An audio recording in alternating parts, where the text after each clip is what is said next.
Welcome back. We're going to be talking entertainment. As you can see, I have here with me comedian MC Lively. Your government name is Sunny Michael, I hear. Yes, that's the name of my How did MC Lively come about? Well, it was 100 level. I was 100 level, Obafemi Awolowo University. I was always disturbing. We had this thing in Angola Hall then, where blocks used to trade words with other blocks. So there was this roommate of mine who said I used to disturb everybody all around. I'm too lively. So he gave me the name Lively. That's how the name came around. So when I was in 500 level and I started MCing, I was looking for a nickname, and that just already. Is he getting royalties now? Sir? Is he getting any royalties? Sir? The guy. I don't think there's anything as royalties in Nigeria. For naming you. Okay, the guy. Okay, that's what you asked. I'll see that I do that. You're a lawyer. Yes, I am. Wow. How did that happen? I mean, it's supposed to be this profession where you're supposed to be noble and be a gentleman. And we see your skits online. You're very lively. Let's use that politically correct, word for it. Mm-hmm. How did that come about? Well, I've always been like that. I've always not been so expressive about it, but deep down, I've always been like that. And I needed time. I needed an avenue to, what's it called now? Express myself more. So I chose law because I wanted to find out more about myself. I wanted to find out more about what I can do, what industry I'll thrive best at. So I just wanted to meet more people. I understand that whatever institution you are, when you study law, you meet a lot of people. You meet a lot of people from different races. And of course, I didn't really come from a rich background, so I wanted to mix with rich people so that I become rich. And that is why I chose law. So you never planned to practice law? Or did you think you were going to practice at some point before it? It was my fallback plan. Okay. Law was always the plan. If entertainment didn't work out, I was going to choose law. Growing up, I always wanted to be an actor. That's what I always wanted to be. So, but I never saw myself practicing law. I never saw myself putting on the wig and gown. So why study it? Law. Like I said, I wanted exposure. I grew up in a very humble village. In a very humble city. Not village, not a village. In a very humble city. So I needed to know more people. I needed to know more about... That's Ife? Yes, Ife. Okay. I needed to know more about the outside world. And I really wasn't going to go to another school apart from Obafemi Awolowo University. Yeah. So I felt like the best way to mix with people from different cultures and learn a lot more was to study law. So law was just, would I call it IT? It was just a learning process for me. That's why I studied law. But I always wanted to be in entertainment. So you would never go back to it? No, I hate books. Don't get me wrong, I was a sensational student. There are some of my friends who still ask me when I'm going to come back to the chambers. But it's not what I see myself doing at 50. It's not what I see myself doing at 60. It doesn't give me as much joy as this other being mad gives me.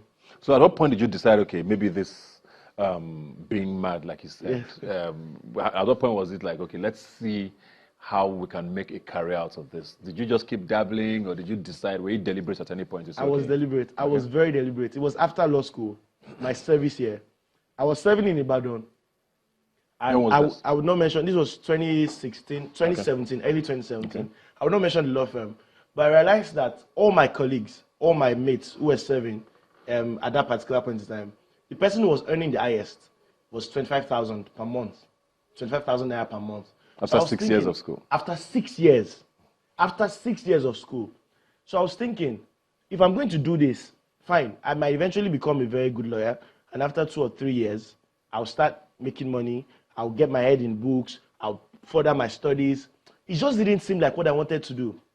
And there was this other thing that I didn't do for 6 years. This was making people laugh. I knew deep down I knew how to make people laugh. I knew deep down that if I had untapped talent. So I had to choose between something that I didn't know, I wasn't sure I knew how to do, and something that I knew how to do.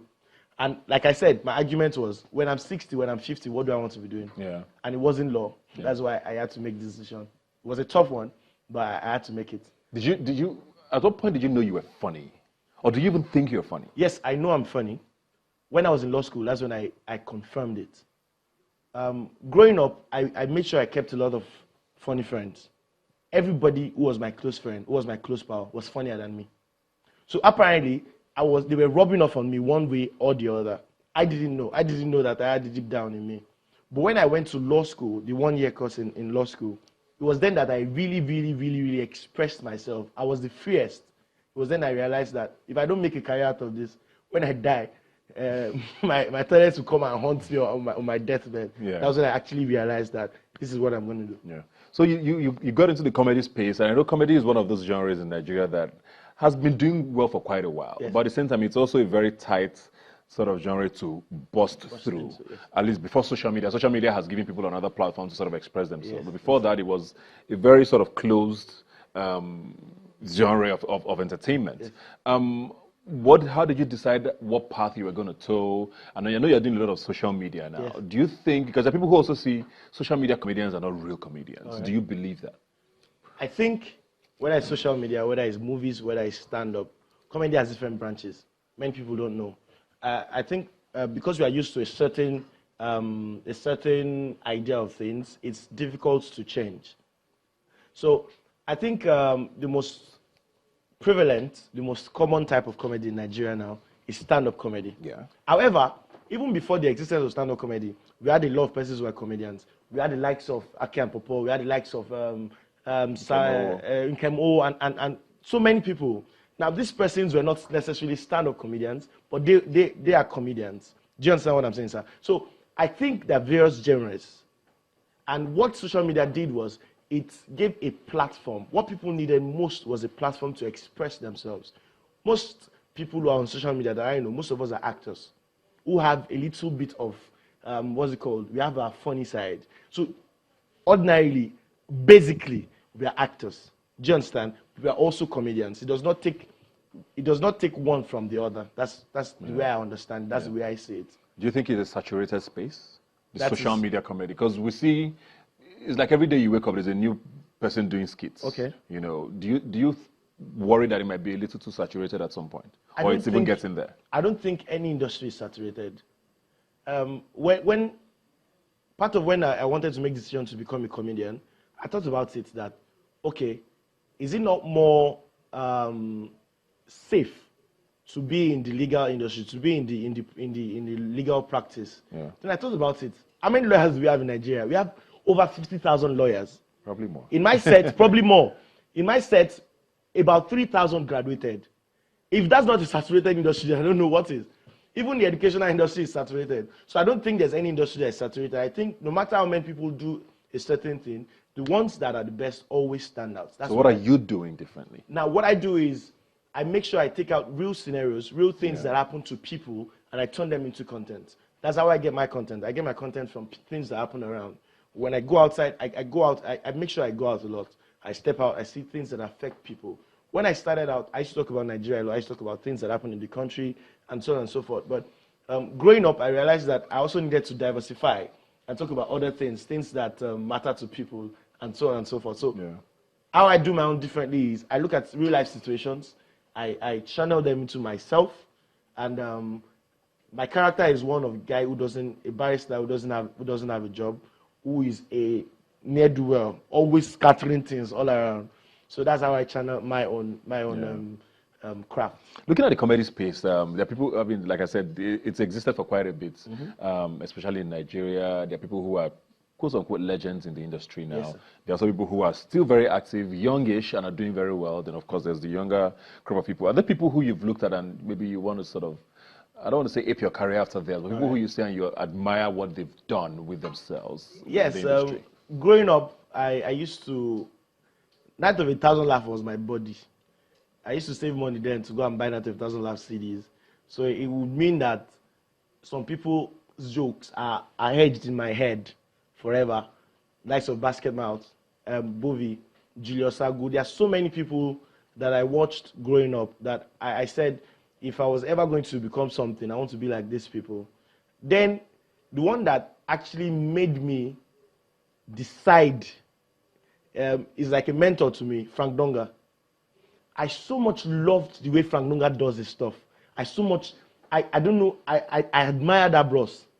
I really admire him because after children, he's still doing like, he has like 3 children, he's still doing like that. So I really admire. So I think for me, people that I watched a lot, Frank Donga, Bovi, Basket Mouth, and I watch a lot of foreign comedy too. The likes of Kevin Hart. I'm a huge fan of Trevor Noah and a couple of others. So those are people that really helped me shape my career a bit. Not, you don't need to mention it, but are there comedians you see who you know are not funny in the industry today in Nigeria who are doing well and you wonder No. why or how? No, nobody. I'm not saying you should mention names. I will not mention him. I will not say him.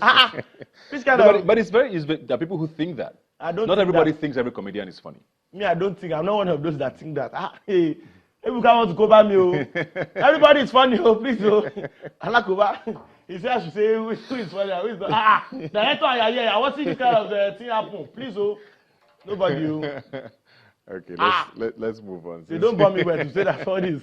What have I achieved with my life? Where did I start? You said I should say, oh God. Okay, let's move on from that. You mentioned earlier that you talk a lot about Nigeria, yes, and so you tend to do your comedy skits around like very social issues, things that are sort of conscious to people. You've said that was a deliberate thing. Yes. How much more of that are you planning to do, and do you think it actually has an effect on me? Because young people, most times you have a lot of people who don't even watch the news. You know, they get their news from social media, so whatever it is that is there, you know.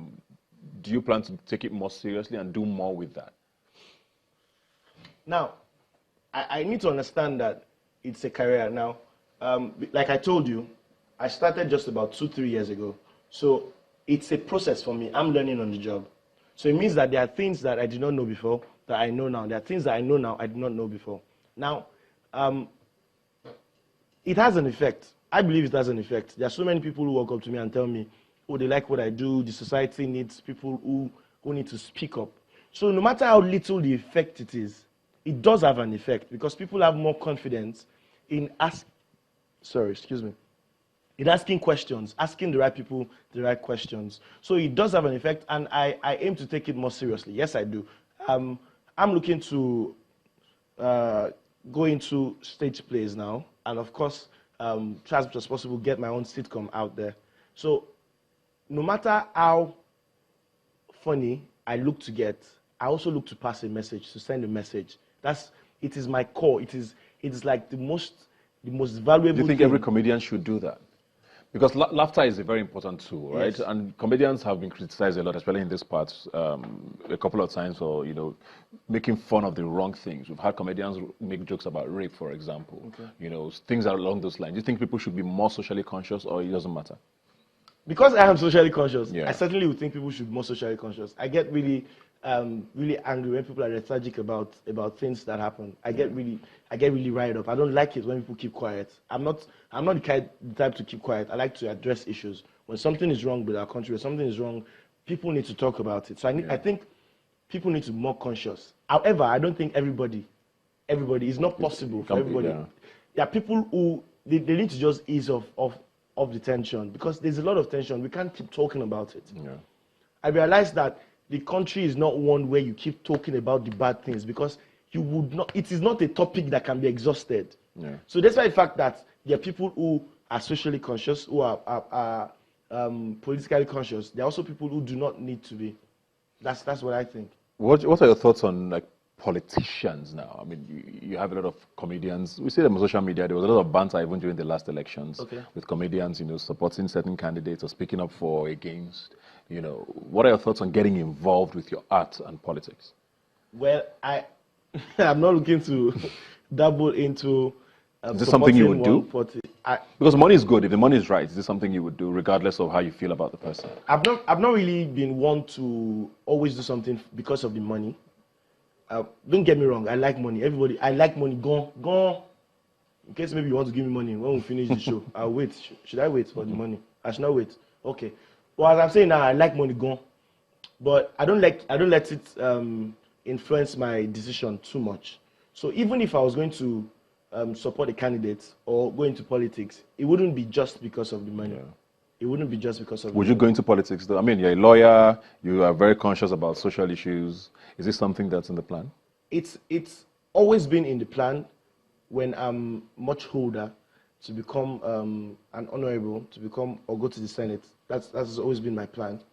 However, I'm getting discouraged because of the way things are going. Because it seems like you're going to have to join them. Because you can't beat them. Exactly. And I'm not the kind of person that likes to join people. I don't like rules. I don't like people telling me, do like this, do like that. So it's looking more You are giving up before you even start. I'm not. I'm not giving up. I'm just, like I said, it's a learning process. Life is a learning process. Yeah. I'm learning. There are many dreams that I had as a kid that I don't anymore. They're not as realistic. So you keep anymore. evolving. So I keep evolving. So sitting here now, what is the plan? MC Lively, what is the goal, yes. with your career? Are there certain things you want to achieve? Are there milestones? Do you want to do stand-up at some point? Are you going to be an actor? What's the plan you see sitting here now? Okay, so my plan is always to be a presenter like you, be a presenter on TV. That's always been one of my major plans. Another plan that grew as I grew, I realized I could act a lot. I realized that stage plays are more of my thing than stand-up. When I was starting out as a comedian, I started with stand-up. It was terrible. It was very, very terrible. And that's most of the things that most people don't know. Not everyone can do stand-up. Or at least, at the moment, not everyone can do it. I think stand-up is something that you learn. It takes years and years of experience to learn the craft of stand-up. That is what I think. So even you think those are the real comedians? People who can do stand-up. There are people who are extremely talented. They don't need to have years and years of practice to know how to do it well. And there are other people who maybe they're not as talented. I'm not saying they're not talented at all. Maybe they're not as talented, but after years and years of training themselves, they become way better. I didn't used to be a good storyteller, but I trained myself. I tried to become better. And I'm a better storyteller than I used to be in the past. Okay. So it doesn't mean I didn't always have the time. I just needed to be better at it. Yeah. Do you understand, sir? So I'm sorry, I forgot the question. What was the grand plan, the great picture? Yes, so my great picture now is I've always wanted to be a presenter. That's number one. Number two, you're repeating this thing to me, and you're wearing the color I'm wearing. Are you trying to take me work already? I can't be this serious. They won't employ me. The first show, I'll scatter everything. I'll scatter. Go on. I'll scatter the whole thing. So, and also, I feature a lot more in movies. Okay. I love featuring in movies. I featured in a couple of movies in the past year, and I loved the experience. I absolutely loved the experience. Even if they can make the set shorter though, because Nigerian movies, they will tell you to come. The work is plenty. They tell you to come by 7. They've not started by 12. And of course, I intend to have my own sitcom. Okay. That's always been my. So we're looking forward to all of those things. By the grace of God. Thank you very much, MC Lively. Thank you so much. Looking forward to more of your skits. Please stay socially conscious. We need some of you to be doing that for us. So while we laugh, we'll also be reminded of what we need to be doing. Thanks for being here today. Thank you. We'll take a quick break and be right back. Please don't go.